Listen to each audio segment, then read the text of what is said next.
11th day ചലഞ്ചാണ് ഇന്ന് നമ്മൾ ചെയ്യാൻ പോകുന്നത്. 30 ഡേ ചലഞ്ച് എന്നുള്ളതുകൊണ്ട് ഉദ്ദേശിക്കുന്നത് ഏറ്റവും ഇമ്പോർട്ടൻ്റ് ആയിട്ടുള്ള പേപ്പർ 1-ലെ 30 ഏരിയാസ്, അതുമായിട്ട് ബന്ധപ്പെട്ടുള്ള ക്വസ്റ്റ്യൻസ്, അതിൻ്റെ എക്സ്പ്ലനേഷൻസ് കവർ ചെയ്യുന്ന ഒരു സ്ട്രാറ്റജിയാണ്. 30 ഡേ ചലഞ്ചിൻ്റെ 11th ഡേ ചലഞ്ച് എന്താണെന്ന് നമുക്ക് ഇന്ന് നോക്കാം. ആദ്യം ക്വസ്റ്റ്യൻസ് എന്താണെന്ന് നോക്കാം. Arrange the data sets with the following pairs of means and standard deviation in increasing order of their coefficient of variations.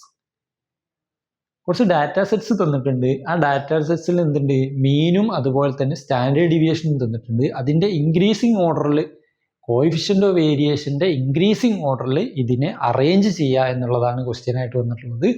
ഇതും റീസെൻ്റ് ആയിട്ട് കാണുന്ന ക്വസ്റ്റ്യൻ പേപ്പറിൽ, പണ്ടത്തെ ക്വസ്റ്റ്യൻ പേപ്പറിൽ നിങ്ങൾക്ക് ഈ ടൈപ്പ് ക്വസ്റ്റ്യൻസ് കാണാൻ പറ്റില്ല. അപ്പോൾ റീസെൻ്റ് ആയിട്ടുള്ള ക്വസ്റ്റ്യൻ പേപ്പറിൽ ഇങ്ങനെയുള്ള കുറേ ക്വസ്റ്റ്യൻസ് വരുന്നുണ്ട്.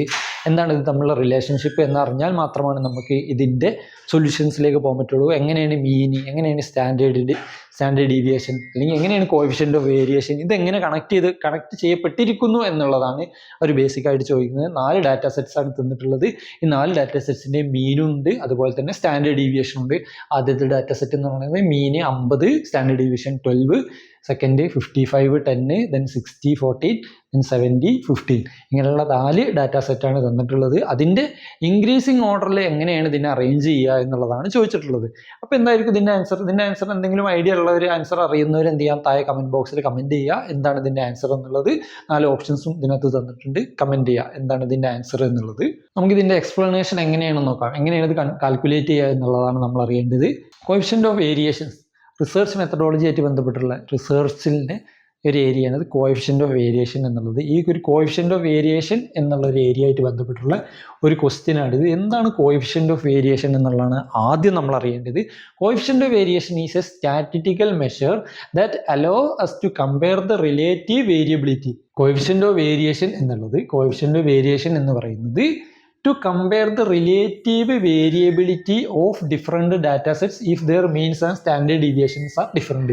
മീനും സ്റ്റാൻഡേർഡ് ഡീവിയേഷനും ഡിഫറെൻ്റ് ആണ് എന്നുണ്ടെങ്കിൽ അങ്ങനെയുള്ള ഒരു ഡാറ്റാ സെറ്റിൻ്റെ വേരിയബിലിറ്റി എത്രത്തോളം ഉണ്ട് എന്നുള്ളത്, റിലേറ്റീവ് വേരിയബിലിറ്റി കമ്പയർ ചെയ്യാൻ യൂസ് ചെയ്യുന്ന ഒരു ടൂളാണ് കോഎഫിഷ്യന്റ് ഓഫ് വേരിയേഷൻ എന്നുള്ളത്. സോ അറിഞ്ഞിരിക്കുക, മീനും സ്റ്റാൻഡേർഡ് ഡീവിയേഷനും ഡിഫറെൻ്റ് ആയിരിക്കുന്ന സിറ്റുവേഷനിലുള്ള ഡിഫറെൻ്റ് ആയിട്ടുള്ള ഡാറ്റാ സെറ്റ്സ് എത്രത്തോളം വേരി ചെയ്യുന്നുണ്ട് എന്നുള്ളത്, അതിൻ്റെ റിസൾട്ട് ഔട്ട്പുട്ടിൽ നിന്ന് എത്രത്തോളം വേരി ചെയ്യുന്നുണ്ട് എന്ന് കമ്പയർ ചെയ്ത് നോക്കാൻ വേണ്ടിയിട്ട് നമ്മൾ യൂസ് ചെയ്യുന്നതാണ് കോഎഫിഷ്യന്റ് ഓഫ് വേരിയേഷൻ എന്നുള്ള ഈ ഒരു വേരിയേഷൻ കോഎഫിഷ്യന്റ്. അതിൻ്റെ ഇക്വേഷൻ എന്ന് പറയുന്നത് CV അല്ലെങ്കിൽ കോഎഫിഷ്യന്റ് ഓഫ് വേരിയേഷൻ എന്നുള്ളത് എന്താണ്, സ്റ്റാൻഡേർഡ് ഡീവിയേഷൻ ബൈ മീന് ഇൻറ്റു 100 എന്നുള്ളതാണ്. ഓക്കെ, ഇക്വേഷൻ എന്ന് പറയുന്നത് സ്റ്റാൻഡേർഡ് ഡീവിയേഷൻ ബൈ മീന് ഇൻറ്റു 100 എന്നുള്ളതാണ്. ഇത് കാൽക്കുലേറ്റ് ചെയ്യാൻ വേണ്ടിയിട്ടുള്ള ഇക്വേഷൻ എന്ന് പറയുന്നത് ഓർത്തിരിക്കുക. കോഎഫിഷ്യന്റ് ഓഫ് വേരിയേഷൻ എന്ന് പറയുന്നത് standard deviation by mean into 100 എന്നുള്ളതാണ് ഈ കണ്ടുപിടിക്കാനുള്ള ഇക്വേഷൻ എന്നുള്ളത്. Higher CV means more variability in relation to the mean, while lower CV indicates more stability. Basically coefficient of variation പറയുന്നത് എത്രത്തോളം വേരി ചെയ്തിട്ടുണ്ട് എന്നുള്ളതാണ്. അപ്പോൾ കോഎഫിഷ്യന്റിന്റെ അളവ് കൂടുന്നതിനനുസരിച്ച് അതിൻ്റെ വേരിയബിലിറ്റി കൂടുതലായിരിക്കും. കോഎഫിഷ്യന്റ് CVയുടെ വാല്യൂ കുറയുന്നതിനനുസരിച്ച് അത് അത്രയ്ക്കും സ്റ്റേബിൾ ആയിരിക്കും. അതിൻ്റെ റിസൾട്ട് എന്ന് പറയുന്നത് സ്റ്റേബിൾ ആയിരിക്കും എന്നുള്ളതാണ് നിങ്ങൾ മനസ്സിലാക്കേണ്ടത്. സോ ഇതാണ് ഇക്വേഷൻ എന്നുള്ളത്, standard deviation by mean into 100 എന്നുള്ളതാണ് കോഎഫിഷ്യന്റ് ഓഫ് വേരിയേഷൻ.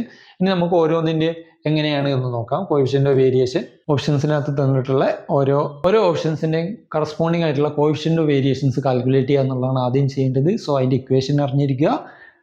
ഇക്വേഷൻ എന്നുള്ളത് ഇക്വേഷനിലേക്ക് നമ്മൾ ആ വാല്യൂ സബ്സ്റ്റിറ്റ്യൂട്ട് ചെയ്യുമ്പോൾ ആദ്യത്തിൽ എന്തായിരുന്നു, മീൻ എത്രയായിരുന്നു, 50 എന്നുള്ളതായിരുന്നു. സ്റ്റാൻഡേർഡ് ഡീവിയേഷൻ എന്തായിരുന്നു, 12 എന്നുള്ളതായിരുന്നു. സോ 12/15 ഇൻറ്റു 100 എന്നുള്ളതാണ് ആദ്യത്തെ ഓപ്ഷൻസിൻ്റെ കോഎഫിഷ്യന്റ് ഓഫ് വേരിയേഷൻ എന്നുള്ളത്. നമുക്ക് എന്ത് ചെയ്യും, 24 എന്നുള്ളത് കിട്ടും. 24 എന്നുള്ളത് രണ്ടാമത്തേൽ എന്ത് ചെയ്തു, 55 ആയിരുന്നു. സ്റ്റാൻഡേർഡ് ഡീവിയേഷൻ 10 ആയിരുന്നു. സോ 10/55 ഇൻറ്റു 100 എന്നുള്ളതാണ് 80.18 എന്നുള്ളതാണ് അതിൻ്റെ കോഎഫിഷ്യന്റ് ഓഫ് വേരിയേഷൻ എന്നുള്ളത്. തേർഡ് ഓപ്ഷൻസിനകത്ത് മീൻ എന്ന് പറയുന്നത് 60 ആയിരുന്നു, സ്റ്റാൻഡേർഡ് ഡീവിയേഷൻ 40 ആയിരുന്നു. സോ അതിൻ്റെ കോഎഫിഷ്യന്റ് ഓഫ് വേരിയേഷൻ എന്നുള്ളത് 14/16 ഇൻറ്റു 100 കറസ്പോണ്ടിങ് ആയിട്ട് 23.33 എന്നുള്ളതാണ് അതിൻ്റെ coefficient of variation. Then fourth ഓപ്ഷൻസിനകത്ത് മീൻ എന്നുള്ളത് 17, standard deviation 15, then coefficient of variation 15/70 × 100 21.43 എന്നുള്ളതാണ്.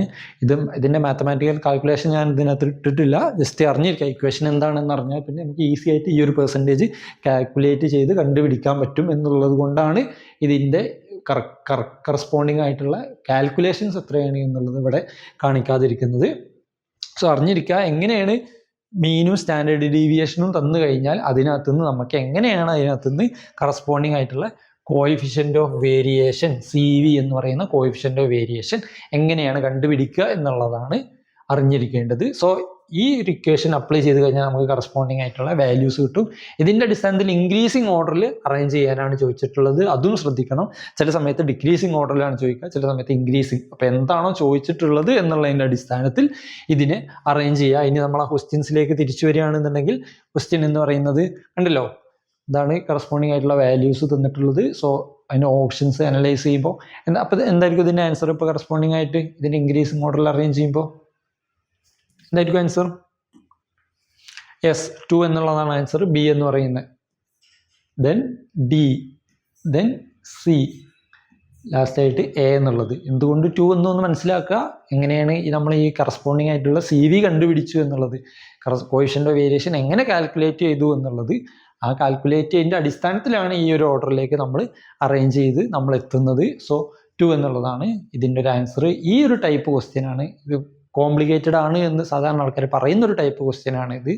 എങ്ങനെയാണ് സ്റ്റാൻഡേർഡ് ഡീവിയേഷൻ കണ്ടുപിടിക്കുക, സ്റ്റാൻഡേർഡ് ഡീവിയേഷനും മീനും യൂസ് ചെയ്തിട്ട് എങ്ങനെയാണ് അതിന് കറസ്പോണ്ടിങ് ആയിട്ടുള്ള കോയിഫിഷ്യൻ്റ് ഓഫ് വേരിയേഷൻ കണ്ടുപിടിക്കുക, ഇതിൻ്റെ ലോജിക്ക് എന്താണെന്ന് മനസ്സിലാക്കി കഴിഞ്ഞാൽ, എങ്ങനെ ഈ ക്വസ്റ്റ്യൻ വർക്കൗട്ട് ചെയ്യും എന്നുള്ളതിൻ്റെ എന്താണ് ഇതിൻ്റെ ഇക്വേഷൻ എന്ന് മനസ്സിലാക്കി കഴിഞ്ഞാൽ വളരെ ഈസി ആയിട്ട്, അങ്ങനെ ഡിഫിക്കൽട്ട് ആയിട്ടുള്ള ഒരു കാൽക്കുലേഷനും ഇല്ല. ജസ്റ്റ് ഡിവൈഡ് ചെയ്യുക, 100 മൾട്ടിപ്പിൾ ചെയ്യുക, കറസ്പോണ്ടിങ് ആയിട്ടുള്ള വാല്യൂ കണ്ടുപിടിക്കുക എന്നുള്ളത് മാത്രമാണ് ഇതിനകത്ത് ചെയ്യാനുള്ളത്. ഇതും ഇതുപോലെ തന്നെ റിപ്പീറ്റഡ്ലി വന്നിട്ടുള്ള ഒരു ഏരിയയാണ്, ഒരു ക്വസ്റ്റ്യനാണ് ഈ ഒരു മീനും സ്റ്റാൻഡേർഡ് ഡീവിയേഷനും തമ്മിലുള്ള റിലേഷൻഷിപ്പ്. ഇതിൻ്റെ ആൻസർ മനസ്സിലായി എന്ന് വിചാരിക്കുന്നു. 2 എന്നുള്ളതാണ് ആൻസർ. സോ ഈ ഒരു ഏരിയയാണ് ഇന്ന് നമുക്ക് ഡിസ്കസ് ചെയ്യാനുള്ളത്. മീനും സ്റ്റാൻഡേർഡ് ഡീവിയേഷനും വെച്ചിട്ട് എങ്ങനെ കോയിഫിഷ്യൻ്റ് ഓഫ് വേരിയേഷൻ കണ്ടുപിടിക്കാം എന്നുള്ളത്. ഓക്കെ.